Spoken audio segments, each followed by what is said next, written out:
दोस्तों, हम लोगों को हमेशा लगता है कि पुण्य कर्म करने वालों को स्वर्ग की प्राप्ति होती है।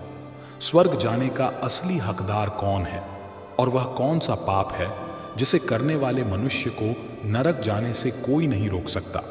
आज एक प्राचीन कहानी के माध्यम से हम आपको बताने का प्रयास करेंगे कि पूजा पाठ, दान धर्म, जप तप आदि प्रकार के लाखों पुण्य के काम करने के बाद भी कुछ मनुष्य नरक में ही क्यों जाते हैं, तथा अत्यधिक घोर पाप करने पर भी कुछ मनुष्य को स्वर्ग की प्राप्ति किस पुण्य के कारण मिलती है।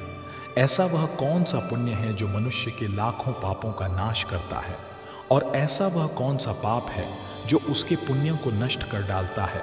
तो चलिए दोस्तों, बिना देरी किए शुरू करते हैं। नमस्कार दोस्तों, बोधि थिंक्स बाय यूट्यूब चैनल में आपका दिल से स्वागत है। एक समय की बात है, एक गांव में एक आदमी रहता था। उसे हर समय चिंता सताती रहती कि उसने अपने जीवन में कौन से बुरे कर्म किए होंगे जो इतना कष्ट भुगतना पड़ रहा है। वह अपनी रोजमर्रा जीवन से परेशान हो गया था। एक दिन दुखी होकर एक पेड़ के नीचे बैठा था। तभी उसका एक मित्र वहां आता है और उससे उसकी उदासी का कारण पूछता है, तो वह अपने मित्र से सब कह सुनाता है। तब उसका मित्र कहता है, भाई तुम चिंता मत करो, गांव से कुछ दूर एक महात्मा अपने आश्रम में रहते हैं, तुम उनके पास जाओ। जो भी उनके पास जाता है उसकी समस्या दूर हो जाती है। तब वह आदमी कहता है कि भाई अगर ऐसा है तो मैं आज ही उनके पास जाऊंगा। फिर वह आदमी उस महात्मा से मिलने के लिए निकल पड़ता है। गांव से कुछ दूर चलने के बाद उसे एक आश्रम दिखता है।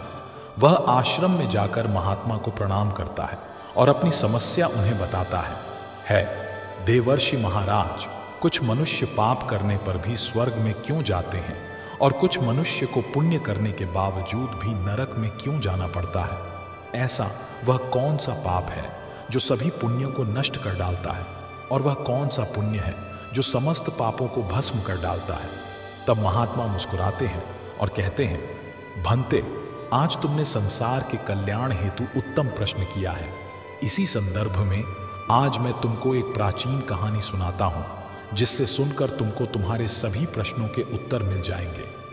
इसीलिए तुम इस कहानी को ध्यान से पूरा जरूर सुनना। वह आदमी कहता है, हे महात्मा, आपके मुख से इस कहानी को सुनना मेरा सौभाग्य है। मैं इस कहानी को ध्यान से पूरा अवश्य सुनूंगा और इसका प्रचार करूंगा। शायद इससे मेरे जीवन में कुछ प्रभाव पड़े। महात्मा कहते हैं, भंते पूर्व काल की बात है। मध्य देश के एक नगर में एक ही समय पर 4 व्यक्तियों की मृत्यु एक ही साथ हुई थी। वे सभी लोग विचारों में अलग अलग और अलग अलग प्रदेश के रहने वाले थे। केवल संयोग से ही उन चारों का अंत एक ही समय पर हो गया था। एक ही समय पर यम के 2 दूत उन चारों को लेने के लिए आए थे। मरने वालों में एक तो किसी प्रदेश का राजा था, दूसरा बड़ा धनी व्यापारी था, तीसरा एक पूजा पाठ करने वाला पंडित था, और चौथा गरीब मजदूर था जो दिन भर मेहनत करके अपने परिवार का पालन पोषण करता था। और वे सभी मृत्यु के पश्चात यमलोक में पहुंच जाते हैं। यमलोक पहुंचने पर वहां का दृश्य देखकर वे सभी भयभीत हो जाते हैं।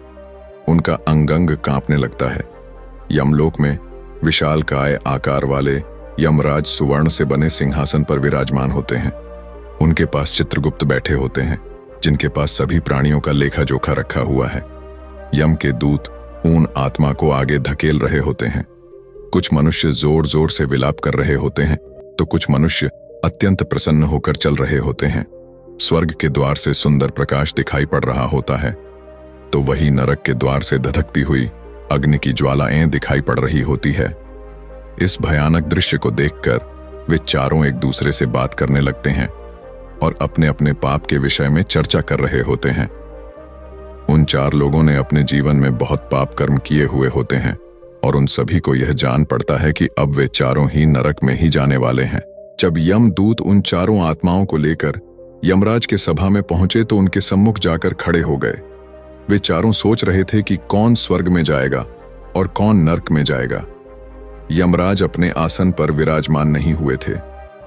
उससे पहले ही चारों आपस में बातचीत करते हुए स्वयं को ही स्वर्ग का मिलना चाहिए, यह कहने लगे। सबसे पहले राजा कहने लगा, देखो, मुझे तो धर्मराज पक्का स्वर्ग में ही भेज देंगे, क्योंकि मैं एक विश्व विख्यात राजा हूं। मैंने अपने अनेक सद्कर्मों से धरती लोक पर अपना खूब नाम कमाया है। चारों तरफ लोग मेरे अच्छे कर्मों की चर्चा करते हैं। कभी भी कोई मेरे द्वार से खाली हाथ नहीं गया। जो भी आया मैंने उसे इतना दिया कि वह जीवन भर मेरा नाम नहीं भूल पाया है। हर तरफ मेरे नाम का यश अवगान हो रहा है। मेरे द्वारा लुटाए गए दान से लाखों लोगों को खाने को अन्न मिला और रहने को आसरा मिला। इसलिए मेरे कर्मों को देखते हुए धर्मराज मुझे पक्का ही स्वर्ग में भेजेंगे। राजा की बात सुनकर वह धनी व्यापारी हंस पड़ा और बोलने लगा, तुम तीनों तो इतने बड़े पापी हो कि तुम लोगों को नरक में जाना ही पड़ेगा। तुम लोगों ने घोर पाप किए हैं और इसीलिए यमराज तुम लोगों को कभी माफ नहीं करेंगे। यहां पर मौजूद मैं अकेला ही सबसे अधिक पुण्यवान हूं। मैंने अपने जीवन में बहुत पूजा पाठ किया है, ब्राह्मणों को दान दक्षिणा दी है। मैंने मृत्यु से पूर्व गाय का दान भी किया है और अब मेरे सभी पुत्र पौत्र मेरी आत्मा की मुक्ति के लिए बड़े कार्यक्रम का आयोजन कर रहे हैं। वे मेरे लिए श्राद्ध दान तर्पण कर रहे हैं, यज्ञ कर रहे हैं। इसीलिए मैं सबसे अधिक पुण्यवान हूं। मेरी 2 पत्नियां और 5 पुत्र हैं। इतने लोग मेरी मुक्ति के लिए उपाय कर रहे हैं।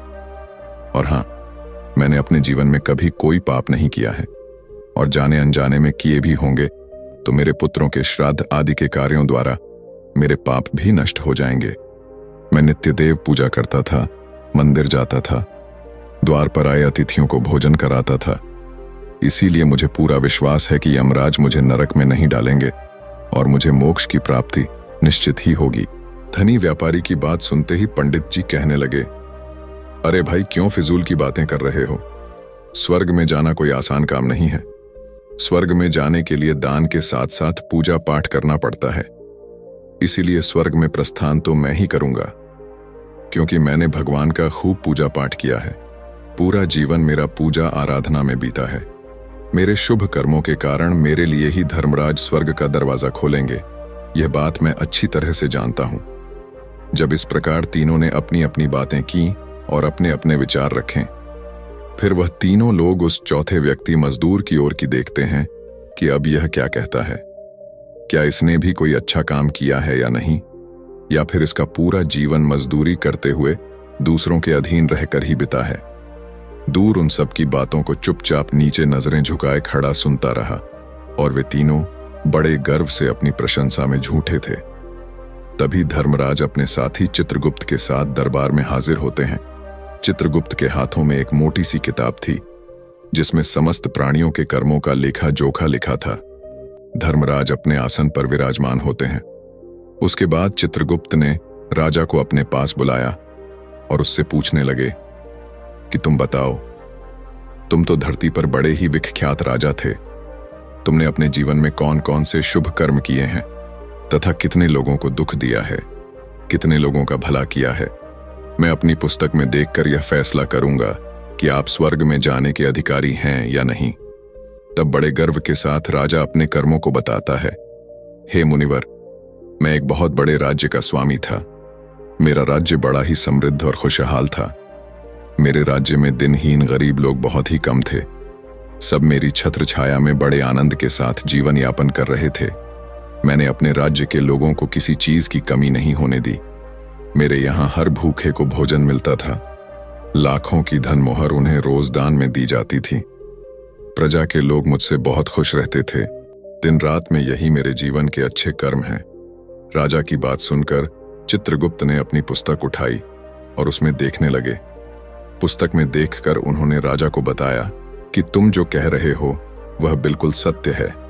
तुमने अपनी प्रजा को बहुत सुख दिया है, परंतु इसके साथ साथ तुमने बहुत बड़ा अपराध भी किया है। तुमने अपनी राज्य की सीमा को बढ़ाने के लिए जितने युद्ध लड़े हैं, उन युद्धों में हजारों लाखों की संख्या में सैनिकों ने अपनी जान गंवाई है। उन सब की मृत्यु का कारण तुम बने हो। उनके परिवारों को, उनके बच्चों को अनाथ करने वाले तुम हो। उनके स्त्रियों को विधवा बनाने वाले भी तुम हो। उनकी मां की गोद भी सुनी करने वाले तुम हो। तुमने अपने ही सैनिकों के हजारों परिवारों को हमेशा दुख दिया है। युद्ध लड़कर राज्य बढ़ाने से अच्छा था कि तुम अपने पड़ोसी देशों से मित्रता करके उनके साथ व्यापार बढ़ाते। आपका राज्य तब भी समृद्ध और संपन्न रहता। तुमने अपनी प्रजा को नहीं सैनिकों को सुखी बनाया है, इसलिए तुम स्वर्ग के अधिकारी नहीं हो। यह बात सुनकर राजा चुपचाप पीछे हो गया। उसके बाद चित्रगुप्त ने व्यापारी से पूछा, आपने धरती पर कौन कौन से अच्छे कर्म किए हैं? तब व्यापारी कहता है, हे भगवान, मैंने धरती पर जितना धन कमाया उसका आधा भाग अच्छे कामों में लगाया। लाखों लोगों को भोजन कराया, कई आश्रमों को दान दिया है, कई बेघर लोगों को अपने धन से भर दिया है, कई शहरों में मंदिरों का निर्माण कराया है, कई जगह पर धर्मशालाएं बनवाई हैं, प्रत्येक तीर्थ में भंडारे करवाए हैं। यही मेरे जीवन के अच्छे कर्म हैं। व्यापारी की बात सुनने के बाद चित्रगुप्त ने अपनी पुस्तक खोली, जिसमें उसके जीवन के सारे अच्छे बुरे कर्म लिखे हुए थे। फिर यमराज कहते हैं, अरे दुष्ट, तूने जो पाप किया है वह तो उन चारों के पापों के सामने कुछ भी नहीं है। तेरे एक पाप के कारण तेरा सारा पुण्य फल नष्ट हो गया है। यदि तूने यह पाप नहीं किया होता तो तू स्वर्ग में जा सकता था, लेकिन तूने यह पाप जानबूझकर किया है, इसीलिए तुझे नरक में अवश्य जाना पड़ेगा। इतना सुनकर वह धनी व्यापारी बोलता है, हे धर्मराज, इन चारों ने जो भी पुण्य किए हैं वह तो मैंने भी किए हैं, बल्कि उनसे ज्यादा किए हैं। फिर भी मैंने ऐसा कौन सा पाप किया है जो मुझे नरक में भेजा जा रहा है?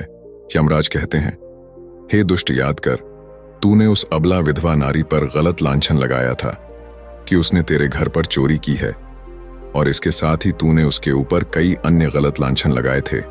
उसे व्यभिचारिणी और वेश्या कहकर उसके चरित्र का हनन किया है, और राजा ने उसे सत्य समझकर उस अबला विधवा नारी को मृत्यु दंड दे दिया था।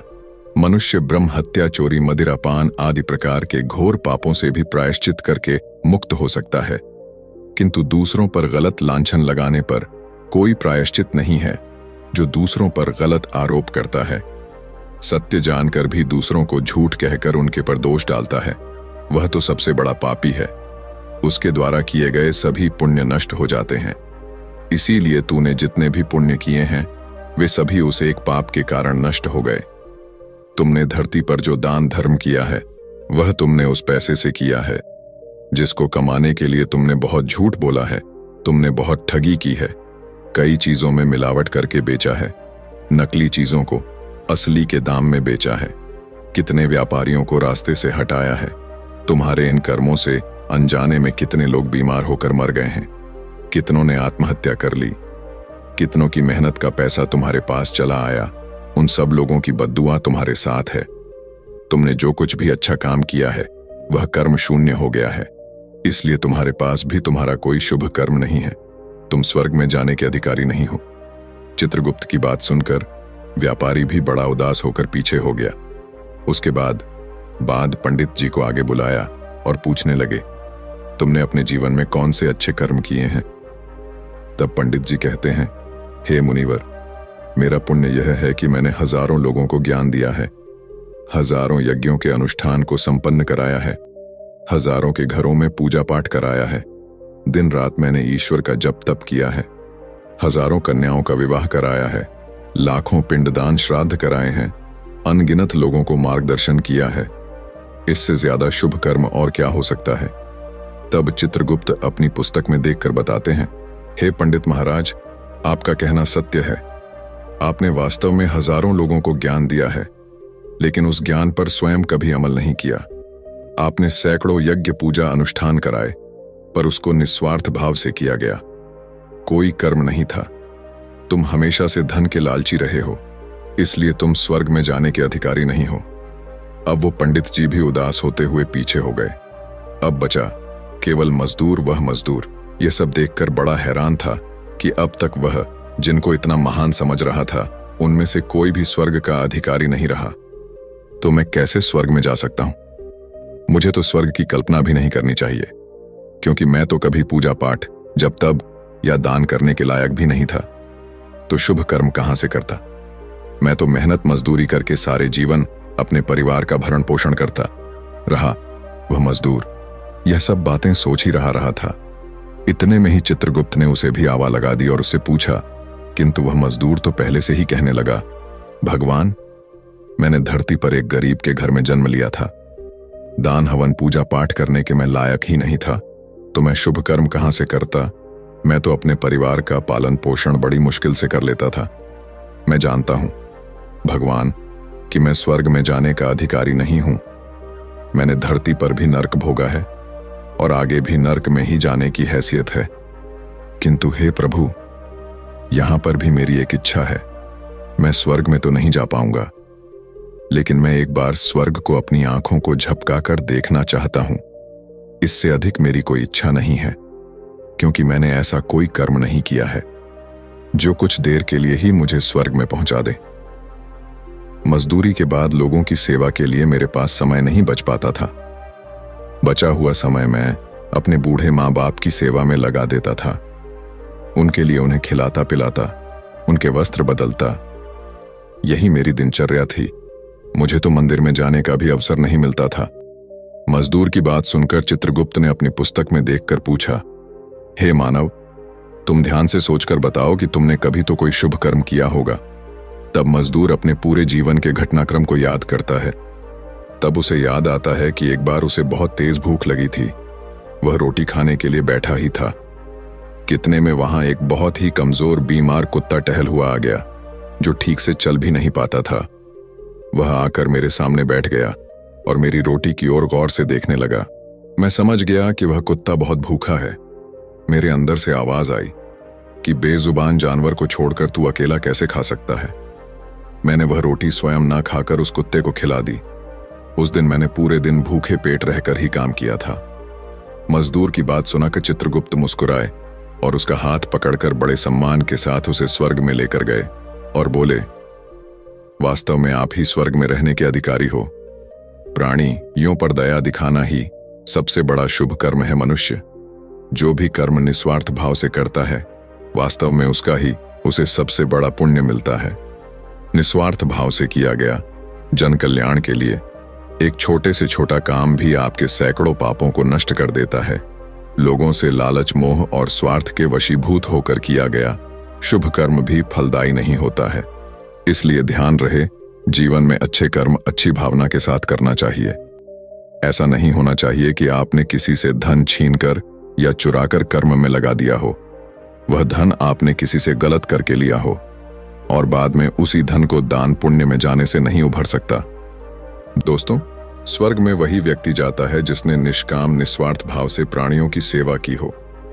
भले ही उसने जीवन में एक पैसा भी दान ना किया हो, पर वह जिस लायक था, अपनी सामर्थ्य के अनुसार उसने निस्वार्थ भाव से जो भी काम है वही उसकी मुक्ति का रास्ता तय करता है। तो दोस्तों, आशा करते हैं आपको यह कहानी अवश्य ही अच्छी लगी होगी। तो दोस्तों, कैसी लगी आपको ये कहानी, आप हमें कमेंट सेक्शन में जरूर बताना। और अच्छी लगी हो तो इस चैनल को सब्सक्राइब जरूर कर लेना। तो चलिए, मिलते हैं ऐसी ही कोई नई कहानी में। तब तक के लिए अपना ख्याल रखिए। धन्यवाद और नमो बुद्धाय।